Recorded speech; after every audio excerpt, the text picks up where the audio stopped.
Hi, I'm TheManWhatReviews, and this is The Reviewer. In my last episode, I revisited my review of the Xbox 360 game Minecraft, and in this episode I will be reviewing the TV miniseries, The Virgin Queen. This is a TV miniseries that I first watched while I was still at school, learning about the Tudors and more specifically Elizabeth I. I loved history. It was one of my favourite subjects at school. I rediscovered The Virgin Queen about 2 years or so ago, and I bought it for myself just after Christmas just gone. It was produced by the BBC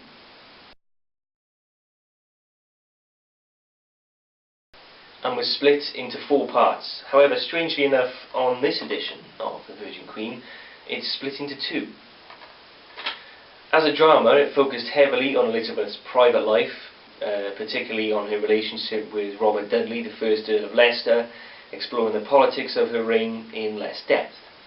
While it was described as the producers as steeped in historical accuracy, the series did deviate from the historical truth in many ways, although it did follow the general flow of history. The cast included Anne-Marie Duff as Elizabeth I,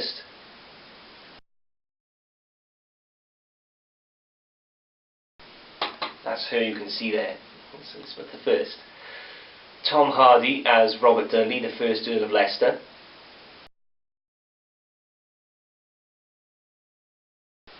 Hans Matheson as Robert Devereux, the 2nd Earl of Essex.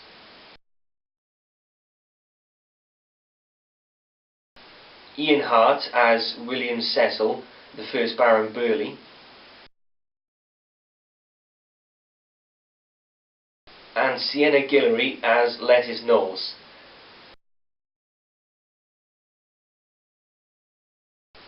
Now that was quite a difficult surname to find out how to pronounce, but I did trawl the internet and apparently you pronounce it Knowles, so there we go. I'm not going to do a lengthy description of each episode because that's going to be really boring for you that are watching, so I'm just going to do a quick run through if I may. So we start off with episode 1.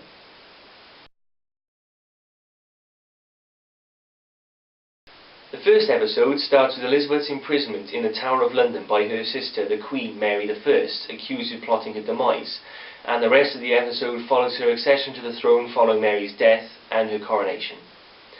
Now on to episode 2.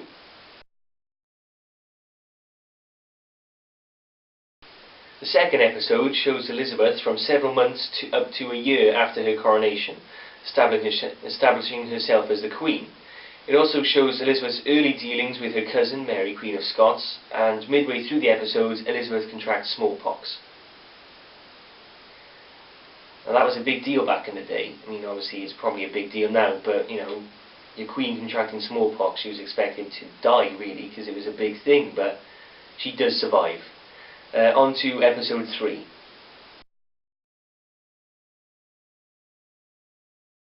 The third episode is the first episode in which we see Elizabeth wearing the red wig for which she is famous, which she is also wearing here, because it's not her natural hair. Just a quick side note from my description, back in the Tudor times a high forehead was considered attractive, so it becomes more apparent when she has a normal hair, you can see it better. It also shows Elizabeth's courtship with Francis, Duke of Anjou, the destruction of the Spanish Armada and the death of Robert Dudley. A key point of this episode is Elizabeth's discovery of Robert Dudley's marriage to Lettice Knowles, and great focus is placed on Mary, Queen of Scots, who is executed towards the end of the episode. Elizabeth is shown to express great remorse, and the episode ends with the introduction of Robert Devereux, the 2nd Earl of Essex. Now on to episode 4.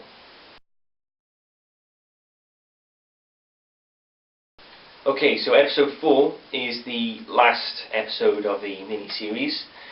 The episode shows Elizabeth in the twilight of her reign and revolves mainly around Elizabeth's relationship with Robert Devereux, the 2nd Earl of Essex. Near the end of the episode, he attempts to rebel, but he fails and is executed. Elizabeth is also shown delivering her golden speech to Parliament. Finally, she suffers an apparent stroke and collapses and later dies.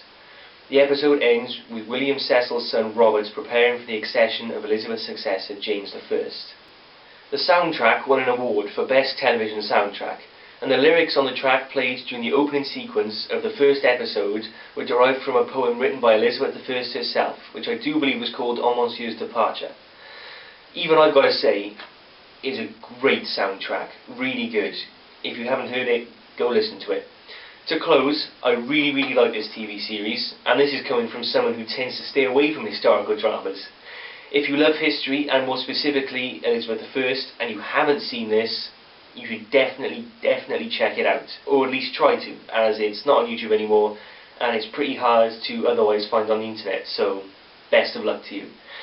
Saying that, while I will always compliment the series itself, I will say I'm a tad disappointed with the DVD. You see, it's cut out some scenes which, okay, they didn't really add anything to the series, but they absolutely didn't take anything away from it.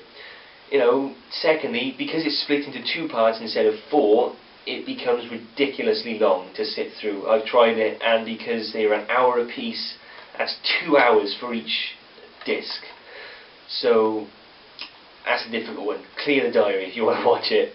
But that is the only 2 faults though. So that's all for this episode. Be sure to like this video, leave a comment, subscribe to my channel, go back and watch all my other videos, and remember you can like me on Facebook.